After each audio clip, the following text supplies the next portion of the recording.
আপনারা এবার দেখবেন ফটোশপ ক্লাস 3 রেক্ট্যাঙ্গেল মার্কিং টুল এর ব্যবহার।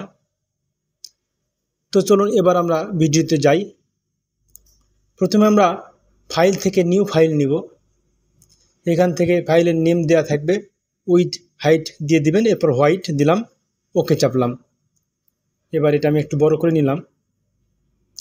তো বাম পাশে উপরে কর্নারে মাউসের ডান পাশে ক্লিক করবেন। ক্লিক করলে এখানে চারটা অপশান আসবে: রেক্ট্যাঙ্গুলার মার্কিং টুল, ইলিপ্টিক্যাল মার্কিং টুল, সিঙ্গেল রো মার্কিং টুল, সিঙ্গেল কলাম মার্কিং টুল। এই অপশানগুলো আসবে। তো আমি রেক্ট্যাঙ্গেল মার্কিং টুল নিলাম। এখানে এই যে প্রথমে সিলেক্ট হয়ে আছে, তো এখানে আপনি একবার ক্লিকে একটা রেক্ট্যাঙ্গেল আঁকবেন। যত জায়গাতে ক্লিক করেন আপনার একটাই হবে শুধুমাত্র এখানে। তো এখানে দেখেন দুইটা কালার আছে, একটা হচ্ছে সবুজ আর একটা হচ্ছে খয়েরি। তো আমি কন্ট্রোল ব্যাক স্পেস দিব, তাহলে সবুজটা নেবে, অর্থাৎ ব্যাকগ্রাউন্ড কালার নেবে। আর এটাতে দিব হচ্ছে অল্টার ব্যাক স্পেস, তাহলে ফোরগ্রাউন্ড কালার। নিচেরটা হচ্ছে ব্যাকগ্রাউন্ড কালার সবুজটা, আর খয়েরিটা হচ্ছে ফোরগ্রাউন্ড কালার উপরে যেটা থাকবে। তো এবার আমি বাইরে ক্লিক করতেছি। আমি এই যে ডবল রেক্ট্যাঙ্গেল এটাতে ক্লিক করলাম। এটাতে ক্লিক করলে প্লাস প্লাস, অর্থাৎ আপনি যতগুলো ইচ্ছে ততগুলো রেক্ট্যাঙ্গেল নিতে পারবেন।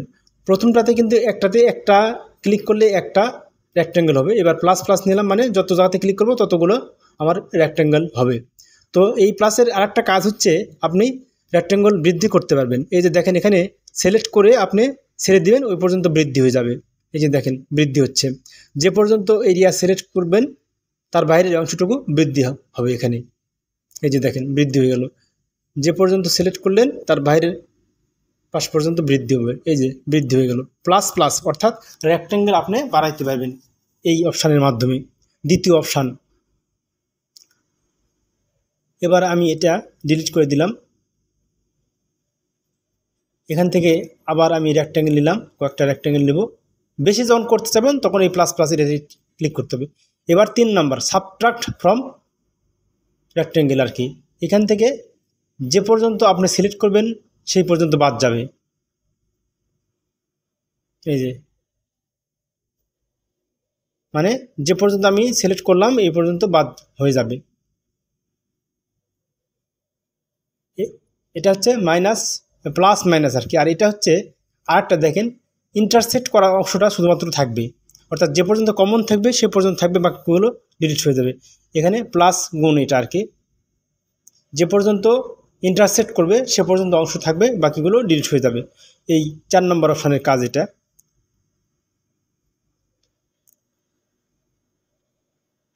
এখানে ক্লিক করলে আমি আরেকটু বৃত্ত বানাবো, বৃত্ত না সরি রেক্ট্যাঙ্গেল। তো এই ফিদারের কাজ দেখাবো। ফিদারের কাজ হচ্ছে আপনার এই যে কর্নার আছে এই কর্নারগুলো গোল হবে কতটুকু, ফিদার যত বাড়াবেন তত কর্নার গোল হবে। এখানে আমি 20 দিলাম। 20 দিয়ে এই যে রেক্ট্যাঙ্গেল আঁকবো, দেখেন এটা এই যে 4 কর্নার গোল হয়ে গিয়েছে। এবার যদি আমি একটু কমাই দিই, 10 লিখি, 10 পিক্সেল, 10 পিক্সেল, তো দেখেন আরেকটু কম হচ্ছে এই বাঁকাটা অংশটা, গোলাকার অংশটা, কর্নার। এবার যদি আমি 5 দিই তাহলে দেখবেন আরেকটু কম বাঁকবে, অর্থাৎ কর্নারটা গোল কম হবে। অর্থাৎ আপনি যত ফিদা বাড়াবেন তত কর্নার গোল হবে। এটা যদি 50 দিই, দেখেন এবার এই যে একদম গোল হয়ে গেল।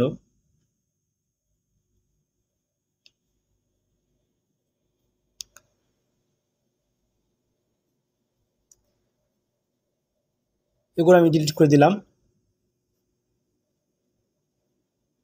এটা আমার 50 সিলেক্ট করা আছে, এই জন্য গোল হচ্ছে। তো আমি এটা 0 করে দেব বা 10 করে দেব। তো এখানে 10 করলাম। 10 করার পরে একটা রেক্ট্যাঙ্গেল আঁকলাম। এবার এই যে আপনার স্টাইল, এটার ব্যবহার নর্মাল যখন থাকবে আপনি যতটুকু সিলেক্ট করবেন ততটুকু আপনার রেক্ট্যাঙ্গেল হবে। এটা ছেড়ে দিলাম, মানে এটা হচ্ছে 10 আছে এই জন্য গোল হয়ে গেল। তো আমি এটা 0 দিব। 0 দিলে 4 কোণা হবে একদম, এই যে এরকম।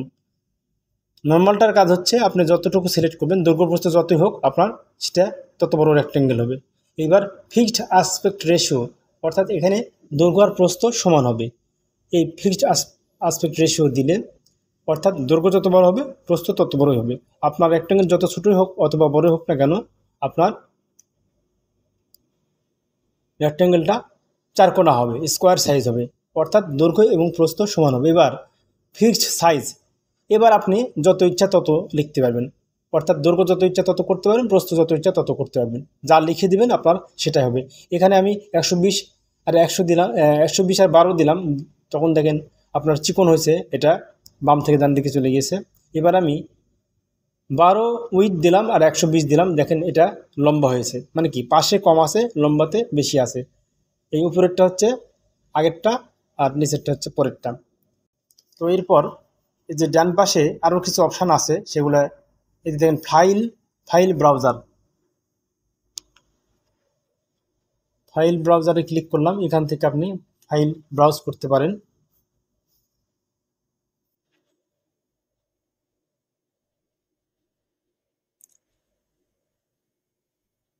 এবার আমরা এখান থেকে ব্রাশ সিলেক্ট করতে পারবো। তো এখানে প্রথমে সিলেক্ট করলাম, করার পরে দেখেন এটা হাইড আসছে। তো এইখানে ব্রাশে ক্লিক করব, ক্লিক করলে এটা ওপেন হবে। এই যে ওপেন হলো, এখান থেকে আপনি যে কোনো একটা ব্রাশ নেবেন। এই যে দেখেন আমি এখানে হভার করতেছি, কোনো কালার হচ্ছে না, ব্রাশের কালার আসছে না। এটা করতে গেলে আপনি এই যে উইন্ডো থেকে লেয়ারে আসবেন, লেয়ারে আসার পর দেখেন এই যেখানে এই লক দেওয়া আছে তালাটা, এই ডাবল ক্লিক করে এটা খুলে দেবেন, তারপরে ওকে করবেন। এরপর ব্রাশে ক্লিক করবেন। এইবার দেখেন আপনি এই যে ব্রাশটা নিতে পারলেন। এবার আমি হভার করব, মানে উপর দিয়ে ঘোরাবো, এই যে দেখেন আমরা কালার হচ্ছে। এভাবে আপনি এই ব্রাশটা ইউজ করতে পারবেন এখান থেকে। এরপর এই ব্রাশের সাইজটা আপনি ছোট বড় করতে পারেন, চিকন করলে চিকন হবে, মোটা করলে মোটা হবে। তো এই যে বাম পাশে দেখেন এখানে 45 আছে, এটা আপনি যদি ছোট করেন তাহলে চিকন হবে, বড় করলে বড় হবে ব্রাশের ডায়ামিটারটা। তো এইভাবে আপনারা কাজটা করতে পারেন। আশা করি বুঝতে পারছেন।